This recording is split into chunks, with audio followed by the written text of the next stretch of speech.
এক্সেলে bond ভ্যালুয়েশনের জন্য Excel একটি function রয়েছে, সেটা হলো প্রাইস ফাংশন, যেটার মাধ্যমে বন্ড ভ্যালুয়েশন করা যায়। তো এই জন্য কয়েকটি ইনপুট লাগবে। সেখানে সেটেলমেন্ট ডেট থাকতে হবে, ম্যাচুরিটি ডেট থাকতে হবে, রিডেমশন ভ্যালু থাকতে হবে।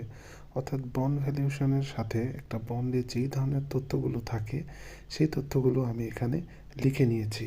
তো এই বন্ডের ভ্যালুয়েশন করার জন্য আমি এখানে কয়েকটি তথ্যর সাথে সাথে, যেমন ইল্ড, রেট, ফ্রিকোয়েন্সি, অর্থাৎ ফ্রিকোয়েন্সিটাও এখানে লিখে রেখেছি। শুরু করি কীভাবে প্রাইস ফর্মুলার মাধ্যমে বন্ড ভ্যালুয়েশন করা যায়। সমান সমান দিয়ে প্রাইস লিখলাম। তারপরে দেখুন ফাংশন আর্গুমেন্ট অর্থাৎ সূত্রের বক্স ওপেন করলাম। প্রথমে সেটেলমেন্ট ডেট চাচ্ছে দিয়ে দিলাম, ম্যাচুরিটি ডেট সেটাও দিয়ে দিলাম, রেট অর্থাৎ 8% সেটা এখানে সিলেক্ট করে দিলাম, ইল্ড আর একটা রেট, সেই রেটটাও এখানে ওই সেলটা সিলেক্ট করে দিলাম 9%।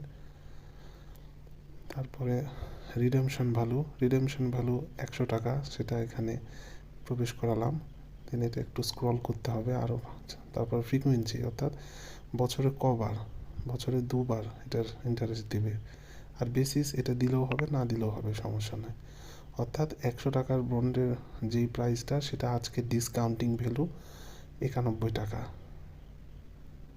সো বন্ড প্রাইসটা অবশ্যই প্রেজেন্ট ভ্যালুতে নিয়ে আসে, অর্থাৎ ডিসকাউন্টিং হয়।